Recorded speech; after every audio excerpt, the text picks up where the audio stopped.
Bismillahirrahmanirrahim. Assalamualaikum warahmatullahi wabarakatuh.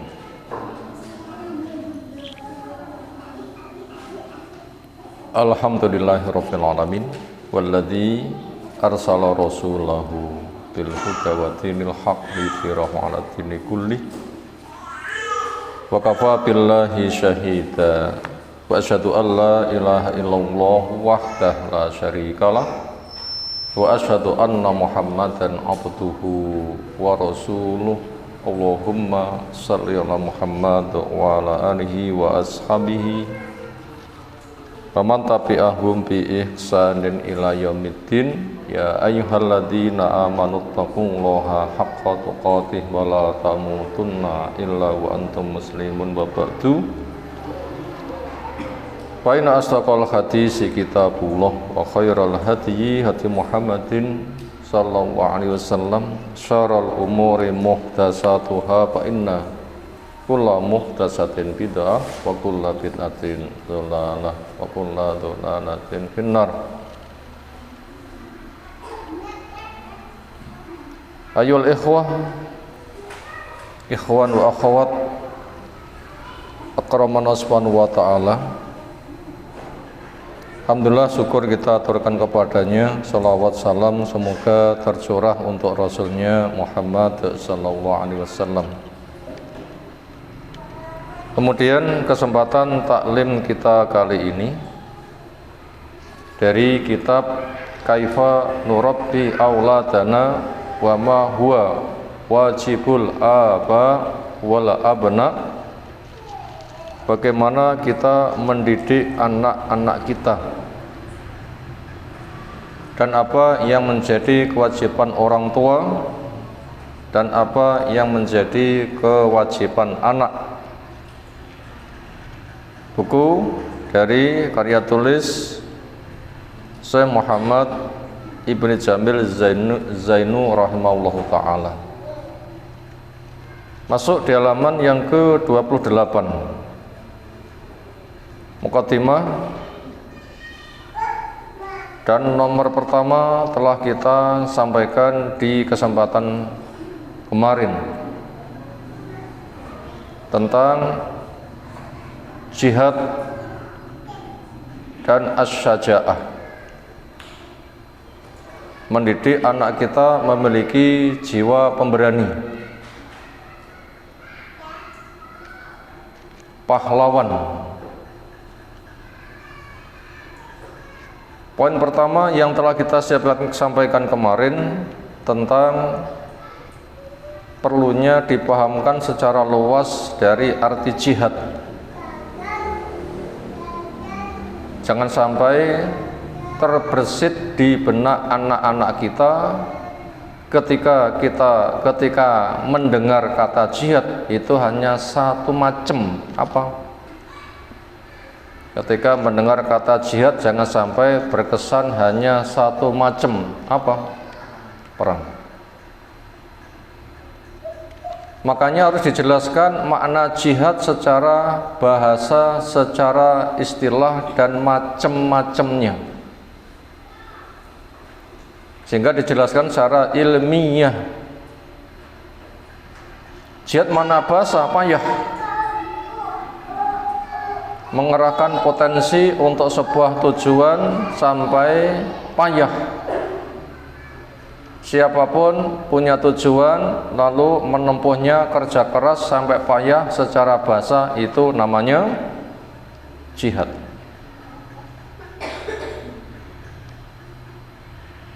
Kalau jihad fisabilillah mengerahkan potensi sampai payah, jasmani, rohani, lahir, batin, badan, harta, sampai payah untuk meninggikan agama Allah.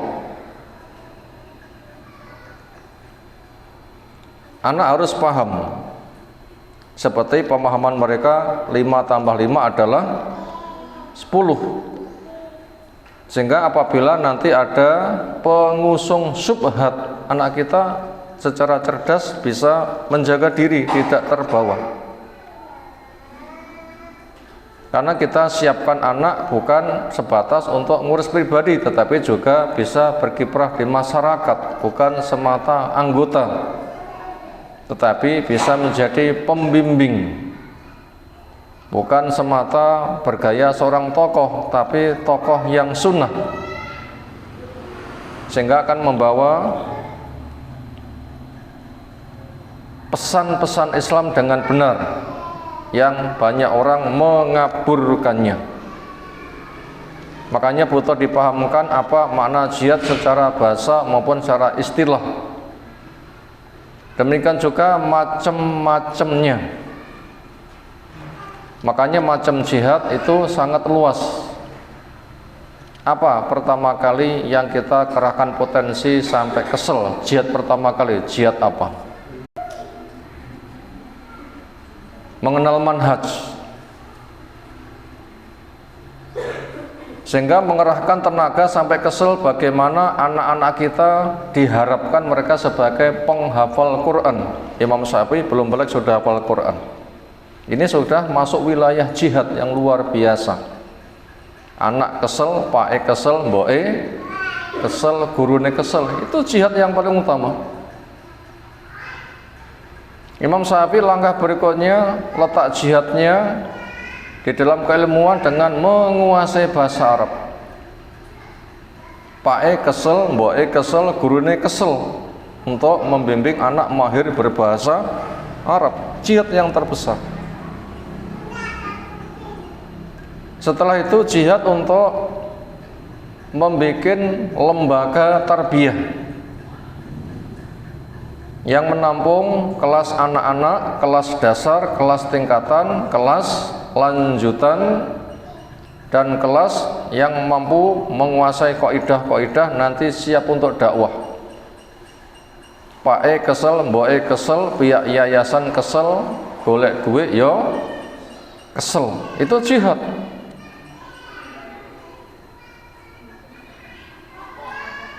Ketika setiap desa supaya ada TK sunnah, setiap desa ada TK sunnah, supaya bisa menampung generasi kecil nanti besar semakin banyak.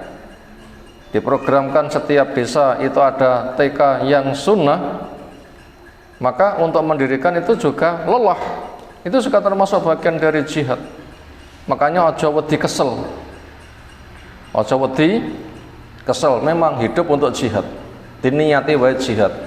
Andai kan kesel nanti syukur, alhamdulillah keselku untuk yang maslahat, yang berpahala. Itu juga berat, itu segala pengurusannya berat pengurusannya. Sampai ketika kadung berdiri yayasan lembaganya ternyata muridnya didik, maka ingin memperbanyak murid. Akhirnya masing-masing anggota supaya ngekeh nih anak, ngono kuwi ya kesel. Ngono kuwi ya kesel. Tinggal kesele itu kesel enggak genah atau kesel yang genah. Makanya podo-podo kesel supaya kesel sing genah, sehingga nanti punya nilai pahala. Sehingga tidak putus asa. Panahnya seperti itu. Itu luas. Maka ketika jihad dimulai dengan jihad terbesar, itulah di Mekah 13 tahun, bentuknya apa? Ilmu, amal, dakwah, sabar, bertahan, banyak memberi maaf. Ini paling berat. Itu jihad yang paling besar. Makanya anak-anak kita ketika mereka itu repot golek ilmu, mereka supaya semangat, maka beri motivasi kepada mereka, keselmu itu jihad yang paling besar, jihadmu luwih gede ketimbang jihad perang nek Palestina. Jihadmu luwih kesel daripada jihadnya muslim yang ada di Palestina. Sebab jihad pakai badan banyak orang bisa, tapi jihad pakai ilmu gak banyak orang bisa. Jihad pakai badan sasarannya 1-2, akeh-akeh wong bedil, berapa yang jatuh mati dibedili. Atus 200 Nih wong sitok mateni wong 200. Tapi lek jihad ilmu sekali ngomong wong 1000 ngrungokne gampang. Jihad dakwah wong 10.000 ngrungokne gampang. Jihad dakwah wong 1 juta banyak yang mau mendengar. Nanti akan mempengaruhi jiwa mereka, menggerakkan jiwa mereka jadi orang yang baik di semua tempat, nanti bergerak. Itu lebih penting daripada jihad menggunakan senjata. Itulah jihad yang paling besar. Jangan dikira ngaji kuwi enggak jihad. Justru ngaji termasuk jihad yang paling gede. Nah, karena ilmu, amal, dakwah, sabar itu jihad yang paling gede. Mereka hendak menghabiskan kepada orang yang punya jiwa itu.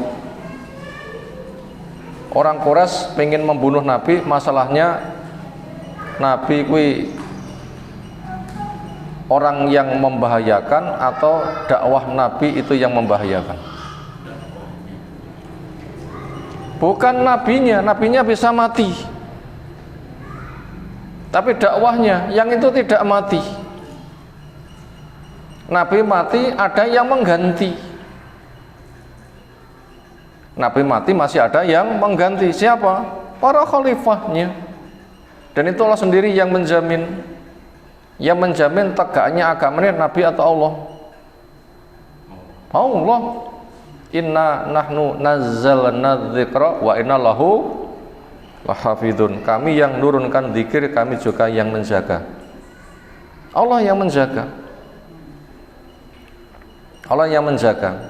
Makanya ilmu itu adalah jihad. Jangan dikira jihad itu hanya terjun di medan perang. Justru dengan ilmu itu jihad yang paling besar. Orang yang paling mereka cari untuk sampai terjadi perang itu adalah orang yang membawa bendera jihad, bukan orang yang merebut kekuasaan. Karena merebut kekuasaan itu hanya paling-paling sak negara. Tapi kalau ilmu, seluruh dunia.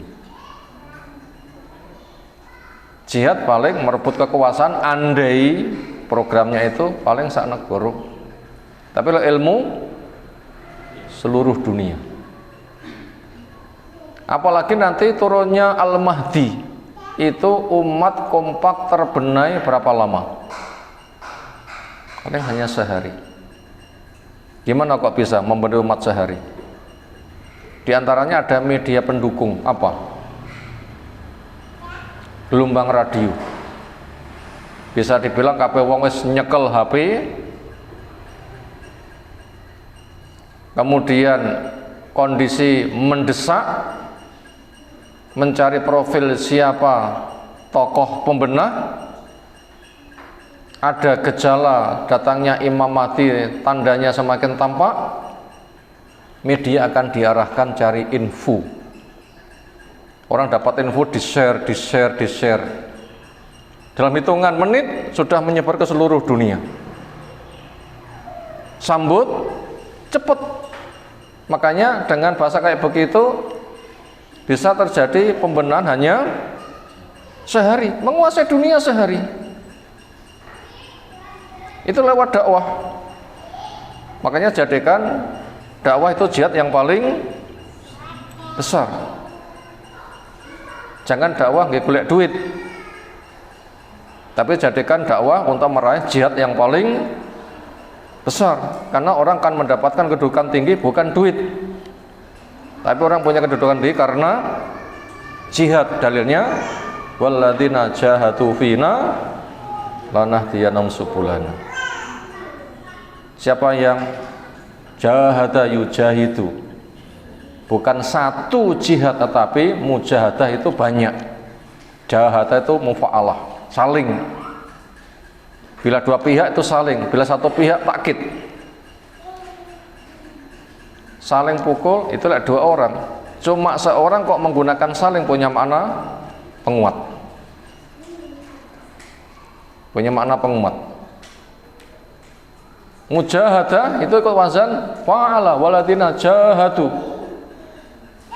Saling melelahkan dengan siapa? Kayaknya nggak ada punya fungsi sebagai takkid penguat. itu nanti Allah akan memberikan solusi lanahdiyannahum subulana. Berapa? Jawaban yang Allah berikan. Subul, bukan sabil, tapi subul. Banyak jalan, apalagi diidhofakan kepada subulana. Nah, siapa di situ? Allah. Loh, berapa jalannya Allah yang diberikan sebagai solusi? Terlalu banyak.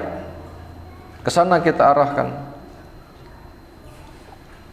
Maka apabila jihad terbesar sudah dimiliki, ilmu menguasai, jihad terkecil itu penyelesaiannya relatif gampang. Oh, sing gede iso, sing cilik paryo gampang. Makanya ketika pelaku jihad yang punya mana perang itu adalah orang yang memiliki jihad terbesar, dikit menang. Pelaku jihad yang punya mana perang itu adalah orang yang sudah meraih derajat jihad terbesar, titik menang. Imam Mahdi satu, seluruh dunia terbawa. Nabi satu, seluruh umat terbawa. Sak jin-jine pisan. Perang Badar 300 ngalahne 1000. Perang Mu'tah 30.000 menghadapi 200.000. Di perang Tabuk kaum muslimin mek 3.000 menghadapi pasukan di Tabuk jumlah gak karu-karuan. Ternyata mereka nggak berani mengejar kaum muslimin, nggak dikepung, pulang dengan aman. Mereka gak berani mengejar. Itu kesuksesan luar biasa. Tapi secara teori itu hancur. Tapi itu apabila pelaku jihad yang punya makna perang itu pelakunya bukan orang yang sudah mendapatkan identitas jihad terbesar, akeh gak menang. Apa buktinya? Perang Hunain, berapa jumlah kaum muslimin? 10.000 khusus Madinah, Muhajir Ansor, sing 2.000 baru masuk Islam. Bangga jumlahnya banyak kalah awalnya. Ketika tertangani oleh generasi yang memiliki sertifikat jihad terbesar, Allah memberikan kemenangan. Sehingga nggak mengandalkan jumlah banyak. Di akhir zaman umat akan banyak, tetapi nasibnya seperti makanan yang diroyok oleh akalah. Apa akalah? Para pelahap makan. Akal itu jamak taksir dari akilun. Apa jamak taksirnya? Akalah. Itu kelasnya umat ini adalah makanan sing tinggi royoan. Apa kekuatan katul di depan pitik-pitik luwe? Apa kekuatan katul di depan pitik luwe? Menang? Timplok kabeh entek. Iya kan? Timplok kabeh entek. Ini harus kita pahami pembahasan ini. Itu poin yang sudah kita sampaikan kemarin tentang manhaj ini, kita ulang, butuh kita tandaskan. Makanya dibutuhkan jiwa pemberani. Maka poin pertama kemarin sudah kita baca, ringkasnya adalah sangat bagus dibikin sebuah majelis khusus di dalam keluarga, di mana dibacakan kepada para murid oleh muallimnya buku sirah, entah sirahnya Nabi SAW bagaimana mewujudkan jihad terbesar, sirahnya para sahabat yang melanjutkan, supaya mereka tahu bahwasanya Nabi SAW itu sebagai pemimpin sang pemberani. Para sahabatnya Sayyidina Abu Bakar, semisal Umar, semisal Utsman, semisal Ali, semisal Muawiyah, berbagai macam negeri ditaklukkan. Mereka menjadi sebab umat dapat hidayah. Mereka tertolong dengan sebab imannya. Perangnya tertolong, amalnya tertolong. Quran Sunnah sebagai sumber ilmu. Akhlak mereka pun juga luar biasa tingginya. Sekarang kita masuk pada yang kedua. Tarbiyatul aulati ala syajaati, mendidik anak punya jiwa pemberani. Wal amri bil ma'rufi, mendidik anak untuk mau amar ma'ruf. Wan nahyi anil mungkar, mendidik anak untuk mau nahi mungkar. Wa alla yakhafu illallah, dan supaya anak tidak takut, dididik untuk tidak takut kecuali takutnya hanya kepada Allah. Wala yajuzu, tidak boleh juga takhwifuhum, ngedeni anak, dididik memiliki mental penakut. Bil akadzib, dengan berita-berita dusta. Wal auham, dan ilusi-ilusi. Wazulam, dan kondisi gelap. Wal khurafat, dan khurafat.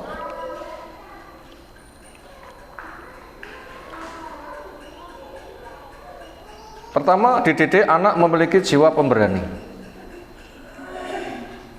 Kira-kira profil siapa yang bisa kita jadikan idola? Profil seorang anak cilik tapi pemberani, siapa? Semisal Abdullah bin Zubair, yang menggiring anak-anak sebaya untuk datang kepada Nabi baiat dia. Makanya pinter ngompori koncone. Apa ngompori?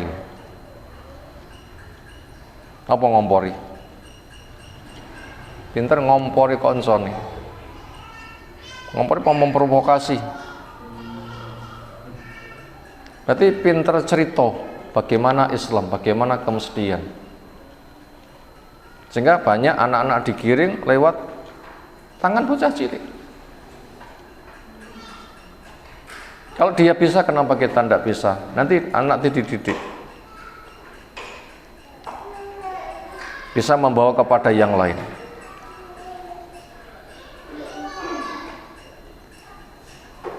Kalau contoh di medan perang, ambil contoh anak-anak Palestina. Anak Palestina ditodong bedil ngono ki biasa apa wedi? Anak Palestina ditodong bedil biasa apa wedi? Biasa. Gak wedi belas. Kenapa? Karena sudah dididik pemberani. Kenapa kamu ngancam saya mati? Emangnya kamu gak terancam mati? Kan kullu nafsin dha'iqatul maut. Mati tidak harus tua. Mati bisa kapan saja. Mati bukan semata rakyat jelata, tentara juga bisa mati. Mati bukan semata yang telanjang nggak punya benteng, yang berbenteng kokoh juga bisa mati. Walau kuntum fi burujin musayyadah. Anak-anak Palestina mental itu punya. Ditodong tentara Yahudi nggak takut. Tentara Yahudi apa tentara Israel? Yahudi saja. Siapa yang nggak salah tanggap. Israel itu Nabi Yakub. Jangan dipakai untuk Yahudi yang laknatullah alaihim. Apa di antara pemikirannya? Nyawa di tangan Allah. Apabila benda-benda yang ada itu menjadi sebab, di situ sudah tertulis namaku di situ. Bila namaku ada, saya mati sebab itu. Bila namaku nggak tertulis, saya juga tidak akan mati. Karena itu diambil pelajaran, hujan yang turun, satu tetes yang jatuh. Berapa tetes hujan yang turun? Coba yang hitung. Itu satu tetes itu sudah dikawal oleh malaikat dan tahu akan jatuh di mana. Maka kalau memang teori perang itu bisa menang, orang Palestina sudah habis sejak lama, ya kan? Orang Palestina sudah habis sejak lama, karena program mereka mungkin seminggu habis, tapi kenyataannya panggah akeh wae. Sing mati akeh, sing lahir yo akeh. Sing mati akeh, sing lahir yo akeh. Kenapa? Imbang antara masuk dan keluar. Seperti kipas pemasok angin ke ruangan, napa jenenge? Ya kipas mau masuk angin ngono ae rasa angel-angel jenenge lho ya. Itu antara angin yang keluar sama angin yang masuk sama seimbang atau beda? Sama. Sing mati akeh sing lahir juga akeh. Jumlah masyarakat sama. Malah generasi muda lebih bagus. Kaya wong bekam, darah elek metu, darah apik pengganti. Itu pemberani sekali mereka. Itu dididik anak untuk punya sikap pemberani. Dan Nabi kita contoh terbaik sebagai pemberani. Di luar ada suara seperti pasukan berkuda. Masyarakat pikirannya tercekam, suku Ghasan mau menyerang. Enggak ada persiapan, Nabi segera keluar. Ada kuda belum dipasang pelana, Nabi bisa mengendalikan. Ketika mengadakan pengecekan yang ternyata adalah sekumpulan kuda yang pindah dari satu lapangan ke lapangan yang lain. Derapnya seperti pasukan, tapi sebenarnya hanya sebatas sekawanan kuda yang pindah dari satu tempat ke tempat yang lain. Nabi sudah pulang, orang baru berduyun keluar. Dikatakan innama hiya al-bahru irji'u au kama qala Nabi sallam. Sesungguhnya itu adalah laut, artinya suara kuda berpindah saking ramainya seperti gelombang laut, nggak ada apa-apa, ayo pulang. Itu contoh pemberani. Padahal Nabi itu orang yang paling diancam, butuh dikawal paling ketat, tapi kenyataannya keluarnya sendiri, pengawalnya malah dikawal, pengawalnya malah dikawal. Ya kita tanamkan jiwa pemberani. Nah seperti itu. Termasuk bengi, tangi, pipis, wedi hantu lho ora oleh ngono ki. Wes ana mboke wedi hantu. Pake wedi hantu. Anake obah titik hantu. Ya ndak boleh seperti itu. Kok mboke arek kucing gila, pake arek kucing gila. Anake dididik ngono pisan. Ya enggak boleh, harus memiliki jiwa pemberani. Termasuk ada hewan-hewan. Makanya kisah bayi bicara atau kisahnya Ashabul Ukhdud itu kan kisah pemberani kan. Sebuah kerajaan punya teman dekat tukang sihir, merasa sudah tua, butuh dicarikan generasi pengganti, dididik untuk sihir. Terpilihlah seorang anak. Kemudian ketika anak berangkat pulang di tengah jalan ketemu majelis ilmu disampaikan, dia tertarik lalu mampir. Ternyata ilmu yang disampaikan di masjid dia sangat menarik. Akhirnya itu yang meresap kuat. Akhirnya dia mendapatkan dua ilmu. Satu, ilmu dari majelis yang lewati. Dua, ilmu dari tukang sihir yang hendak mewariskan. Masing-masing menjanjikan keajaiban. Masyarakat ternyata ada sebuah keadaan. Apa? Dihadang binatang besar. Apa contoh keberanian dia? Orang-orang nggak bisa menyelesaikan, dia berusaha menyelesaikan. Contoh keberaniannya. Apa yang ia pakai? Minta pada Allah. Ya Allah, saya dapat dua pengajaran. Mana yang kau suka? Apa yang saya dapatkan ketika berjalan ada majelis saya mampir dari ahli ilmu yang hak, atau yang diwariskan oleh sang tukang sihir. Akan saya praktekkan atas nama keduanya. Mana yang ternyata dengan tindakanku binatang terselesaikan, berarti itu yang hak. Dilempar atas nama ilmu yang diajarkan tukang sihir, hewan penghadangnya dibandem, nggak mati. Atas nama ilmu yang diajarkan ahli ilmu, semoga Allah membuktikan kebenarannya, dilempar ternyata mati. Akhirnya yakin ilmu yang hak adalah ilmu yang diajarkan oleh alim yang di majelis itu. Akhirnya ia ceritakan, nanti akan diuji. Jangan sebut saya. Itu contoh pemberani bisa menyelesaikan masalah. Ada masalah, maju untuk diberani. Anak kita didik seperti itu. Akhirnya ketika anak itu ketangkap, akhirnya mau dimusnahkan, keberanian luar biasa. Suruh murtad dibawa ke gunung oleh pasukan khusus. Makanya dia cukup berdoa dan tidak takut diancam mati.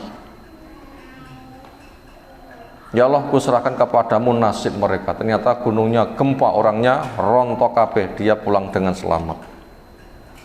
Dibawa ke lautan, mau dilemparkan. Dia juga tidak takut, berani sekali dia. Ya Allah, kuserahkan kepadamu nasib mereka. Ternyata ada gelombang laut, semuanya tenggelam, dia pulang dengan selamat. Di depan umat, bahkan berani nantang raja. Kalian tidak akan bisa membunuh saya kecuali bila hendak membunuh ketika membidikkan alat untuk membunuh saya, sebut dengan menyebut nama Allah, zat yang disembah bocah ini nanti akan menimpa saya dan saya nanti akan mati. Ternyata betul, akhirnya orang berbondong-bondong mengikuti agamanya. Kan sikap pemberani di hadapan banyak orang. Maka awali diri dengan sikap apa? As-syaja'ah, keberanian. Sehingga nanti akan bisa menjadi penumpang untuk tugas amar ma'ruf nahi mungkar. Ternyata Luqman ketika mendidiknya juga sama. Ya bunaya wa'mur bil ma'ruf wanha 'anil mungkar wasbir 'alama aswabak inna dzalika min azmil umur. Wahai anak, perintahkan yang ma'ruf. Wahai anak, larang dari yang mungkar. Wahai anak, sabar. Kapan anak kita siapin untuk dakwah amar ma'ruf nahi mungkar? Kapan? Yuk, siapa bisa memberikan jawaban? Kapan anak kita sudah kita siapkan dakwah amar ma'ruf nahi mungkar? Sejak umur berapa?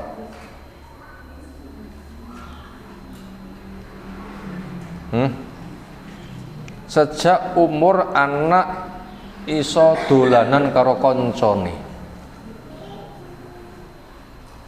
Anak pamit, Bu, saya mau main-main sama teman. Di situ dibekali anak keluar untuk dakwah. Gimana caranya? Koncomu sopo? Apik po elek? Kai ya wis. Engko lek wayah salat jak salat. Kan dakwah amar ma'ruf kan? Lek ngomong sing elek diomongi, aja ngomong sing elek. Oleh enek apa ceblok kancamu pengen ngejak njipuk diomongi, itu bukan milik kita, nggak boleh diambil. Kan sudah kan dakwah amar nahi mungkar seperti itu. Ayo ngomong sing sopan, ketemu orang ayo salam. Anak kita siapi ketika pamit kepada mereka. Berangkat, ayo ndonga dhisik, bismillah tawakkaltu 'ala Allah. Itu kan termasuk pembekalan anak kita ketika bergaul dengan teman nanti mempengaruhi, tidak dipengaruhi. Kan termasuk wilayah dakwah amar ma'ruf nahi mungkar. Materinya ya apa yang sedang dijalani, maka ditanya dolanan karo sapa? Apik po elek? Makanya nanti waktu sholat ayo diajak pulang sholat ke masjid. Kan sudah dibekali dakwah yang seperti itu. Berikutnya wa alla yakhafu illa Allah, supaya tidak ada rasa takut kecuali hanya kepada Allah.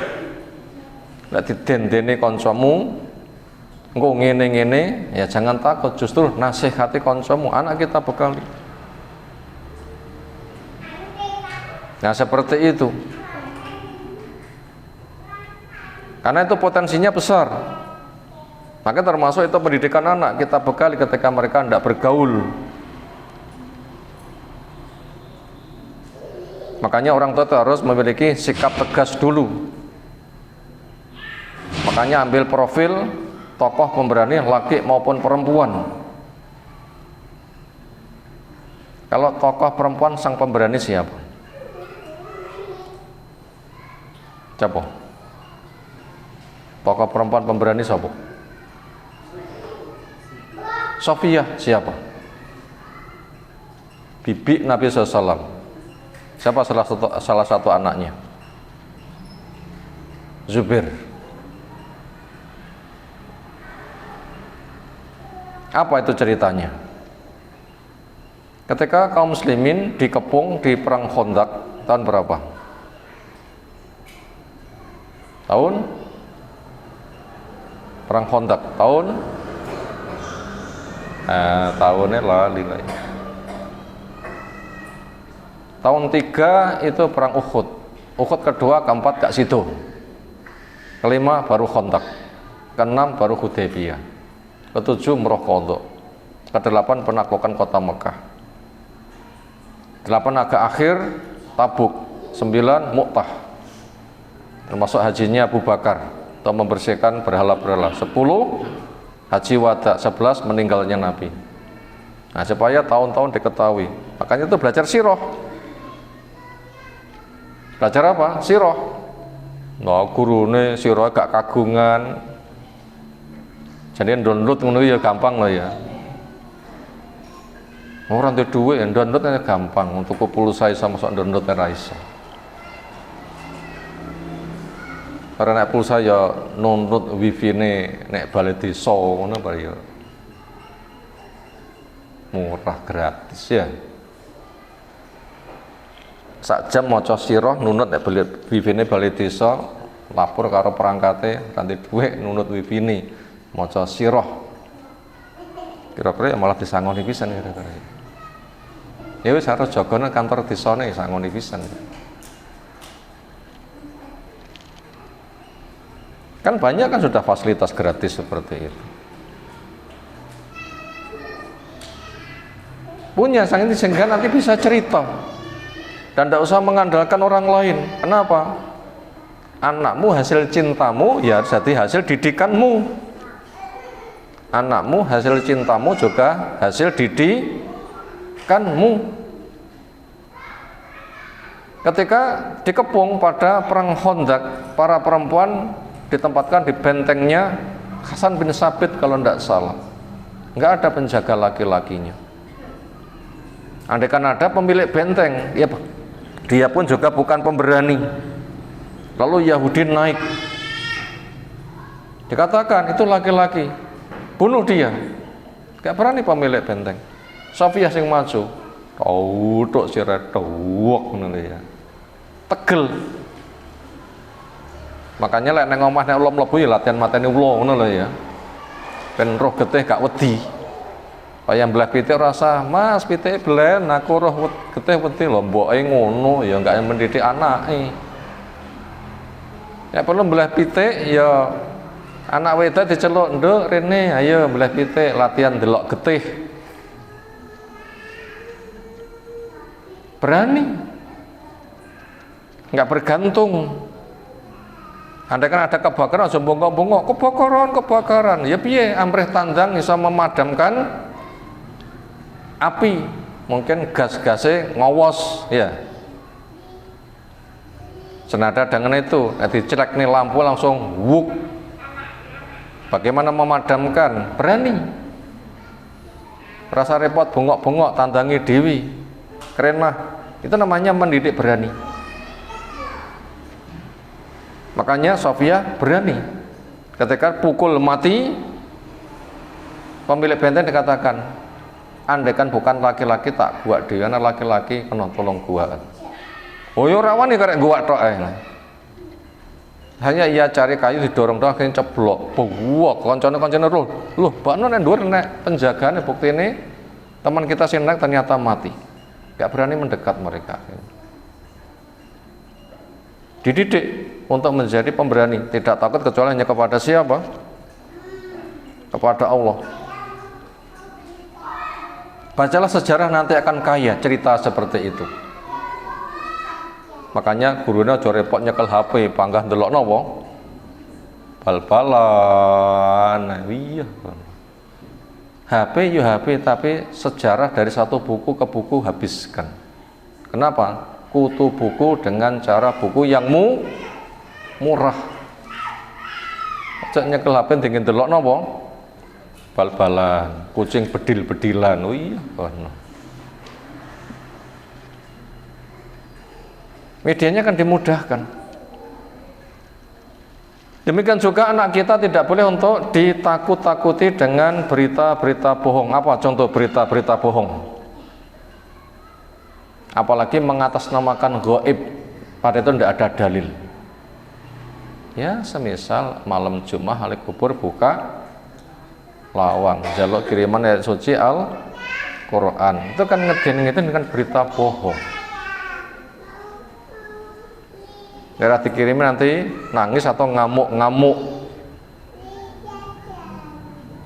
atau bahasa yang semisal, atau berita bohong gara-gara ketika ngubur jenazah tali pocong yang gak diuculi jeree jadi wedon, apa wedon demit pocong metu ganggu wong kon nguculi le orang ganggu dan sebagainya. Itu kan juga berita bohong. Termasuk juga malam Jumat setan gentayangan aja metu nganti didendeni kae enek swara apa kae, enek suarane sing rek guyu kaya ngeklek-ngeklek sapa niki, suara napa niki? Itu kan suaranya burung malam kan. Termasuk zikir golek pangan ya seperti itu carane golek. Jare ngono kan nek demit ayo ndang turu nek demit ya. Aja metu nek jaba hantune akeh. Ndak boleh ditenteni. Seperti itu. Demikian juga wal auham, ilustrasi-ilustrasi, wazulam, kondisi gelap, wal khurafat, dan cerita-cerita yang dikarang, nggak boleh ditakut-takuti. Masyarakat itu cukup banyak membuat penakut-nakutan seperti itu. Walaupun betul ketika ghurub itu waktu terbitnya matahari, orang mengatakan surup, dan itu ghurub ya. Itu kita dibimbing sore matahari proses tenggelam itu setan mulai bertebaran. Itu memang betul. Tapi bertebarannya di situ solusinya, solusi penyelamatan bukan solusi untuk menakut-nakuti. Ayo sore-sore mendekati maghrib, setannya gentayangan. Bocah-bocah cilik dimasukkan rumah, tutup dengan bismillah. Itu sangat membahayakan. Oleh setan ini menjelma seseorang panggah dolanan enjobo terus diparani ngono kuwi dijak dolan kok rasa mule. Ayo ndang masuk rumah. Itu setan itu. Makanya buka pintu bismillah, tutup pintu bismillah. Bila ada setan ganggu, baca ta'awud, baca ayat kursi. Mereka itu makhluk sing numpang. Mereka mestinya manut pada alur kita nggak boleh tunduk kepada mereka. Bila ada tempat-tempat yang dianggap angker, ketika keluar doa dulu dengan bismillah, tawakkaltu ala Allah, la haula wala quwata illa billah. Kamu nanti dibimbing, dicukupi, dijaga, setan nyingkre. Setan itu wedi kepada kamu. Bila ada tempat jarak itu akeh setane ndonga, a'udzu kalimatillahi tamat min syarri ma khalaq. Setan nanti nggak akan berkutik. Ketika mau apa-apa baca bismillah, setannya ndak roh. Bahasa semisal, justru anak dibimbing berani untuk ngusir setan, bukan malah didendeni wedi karo setan. Cuma tuh malam semua kayak enek peri kayak iku ambune wangi gitu. Ya apa tandurne minyak sedap apa? Tumbuhan sedap malam bengi yang hibrid. Ambune wangi jarake anak peri. Ngejene ngeden-ngedeni. Itu memang bunga itu harumnya di waktu malam, namanya sedap malam. Jangan ditakut-takuti dengan yang seperti itu. Dan banyak sekali. Malam itu waktunya kita untuk zikir, istirahat, bukan waktunya keluar. Bila keluar itu nanti bahaya. Tapi bila terpaksa keluar, ndonga dhisik. Apa pesan Nabi SAW berkaitan kondisi malam? andaikan manusia tahu di kondisi malam tidak ada yang berani keluar sendirian. Kenapa? Memang kesempatan setan bertebaran. Makanya itu menggiring kepada kita untuk banyak tinggal di rumah. Makanya tutup dengan bismillah.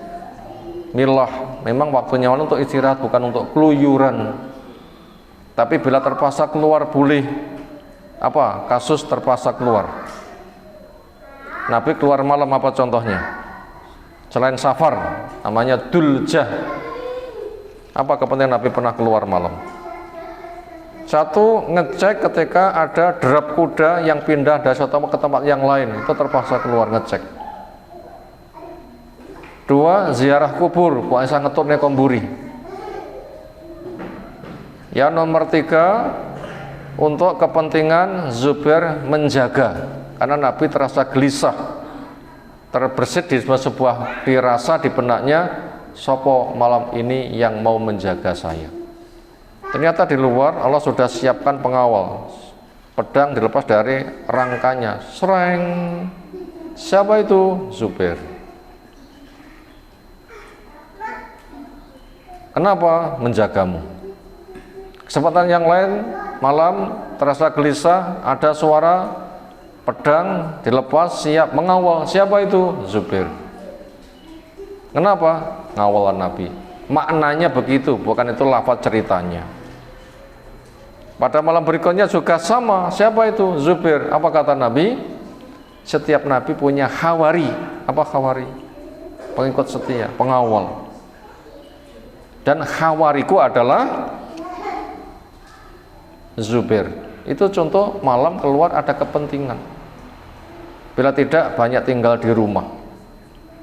Maka dengan demikian, bila ada potensi setan itu keluar, bukan ditakuti, tetapi saya keluar ada kepentingan supaya tidak mengganggu. Saya punya pembentengan. Ya tadi pembentengannya, keluar berdoa dengan bismillah tawakkaltu ala Allah la haula wala quwata illa billah. Memperbanyak zikir, hasbiyallah wa ni'mal wakil. Tempat yang dianggap angker, berdoa dengan a'udzu bikalimatillah min syarri ma khalaq. Bila kita perlu mengajak bocah, ya kita bimbing doa seperti itu. Ojo diteten, jangan keluar, nanti anak demit, anak gendruwo, anak hantu. Anak godong gedang sengkleh, terkena angin, ada cahaya, kayak ubah-ubah, wes anak wiwi gumbal, anak sanding gedang kayak. Akhirnya anak malah wedi, padahal kue sebatas papa gedang sengkleh, tertimpa angin, kena cahaya, jere anak wong, ngadeg ure-ure, itu namanya ngeden-ngedeni. Kapan seperti itu tidak diperbolehkan yang seperti itu. Nah, itu penting kita didik untuk memiliki apa? Jiwa pemberani. Jiwa pemberani. Satu poin lagi, salah yang ketiga.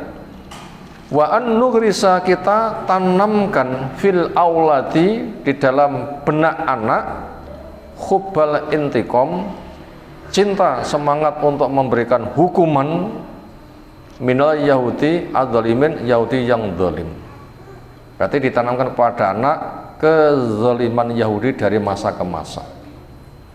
Yahudi jelek di masanya. Nabi Yusuf dikorbankan. Anak Nabi Yakub yang paling gede siapa? Yahuda. Akhirnya jadi aliran nama agama tersendiri oleh orang yang mengikuti berikutnya. Di masa Nabi Musa juga mengerikan. Siapa tokoh di masa Nabi Musa? Samuri atau Samiri. Yang merusak Nasrani juga Yahudi, bulas. Jelaskan nanti sikap Yahudi, nggak bakal ridho. Walan tardu angkal Yahud walan Nasrani kata tattabi'a milatahum. Mereka ingin memusnahkan la tajidanna asad dan sya'adawatan lil ladzina amanu al yahud wal ladzina asyraku. Jelaskan siapa Yahudi yang ganas. Di masa Nabi ceritakan jeleknya mereka di Bani Qainuqa, jeleknya mereka di Bani Nadir, jeleknya mereka di Bani Quraidah, jeleknya mereka di Khaybar, termasuk jeleknya Yahudi yang menjajah Palestina. Tanamkan kepada anak untuk paham Yahudi itu zalim. Menjajah Palestina, timbulkan semangat, harus diusir. Jangan sebut dengan bahasa Israel, tapi bahasanya dengan bahasa Yahudi, laknatullah alaihim. Tanamkan pada jiwa anak. Kenapa? Memang itu bahasa Quran. Wa anna syababana sayuharriruna Palestin, sesungguhnya anak muda kita nanti akan menjadi pembebas Palestin. Mungkin kamu, mungkin cucumu, mungkin buyutmu, siapkan dirimu sebagai pelopor. Dajjal tiba, Nabi Isa turun, nanti akan bebas. Wal Qudsa, dan kepada Kudus, Baitul Maqdis. Tapi dengan syarat, apa itu mereka akan menjadi pemenang? Hinama riyarji'u ila ta'alimil Islam, ketika mereka mau kembali kepada pengajaran Islam. Makanya persiapan ke sana sekarang kita mantapkan pada diri kita. Tegakkan jiwa jihad di dirimu, akan tegak di negerimu. Tegakkan jiwa jihad di dirimu, akan tegak di negerimu. Di mana dikokohkan jiwa jihad? Di diri masing-masing. Nanti akan tegak di negerimu. Caranya gimana? Mengawali pribadi jadi orang baik. Dan jadi tokoh laki-laki baik, tokoh perempuan baik, jadi bapak ibu, nanti akan muncul generasi yang baik. Gitu cara tegaknya yang hak. Makanya setiap diri diberdayakan dengan ilmu syar'i, manhaj yang benar, akidah tauhid, amal yang soleh, memiliki jiwa pencari rezeki yang halal, kemudian siap untuk berdakwah. Nah begitu. Kembali kepada pengajaran Islam, wal jihad fisabilillah yuntasorun, dan mereka akan tertolong bi'idnillahi ta'ala, dengan izin Allah Subhanahu wa ta'ala. Ini rangkuman bersama dua penambahan materi yang kita kaji kali ini sebagai pembekalan kita untuk mendidik anak-anak kita. Demikian yang kita sampaikan. Insyaallah kelanjutan materi kita sambung waktu menyusul. Ada pertanyaan, disilahkan.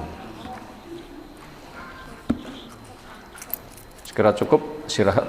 Subhanakallahumma bihamdika, asyhadu an la ilaha illa anta, astaghfiruka wa atubu ilaik. Assalamualaikum warahmatullahi wabarakatuh.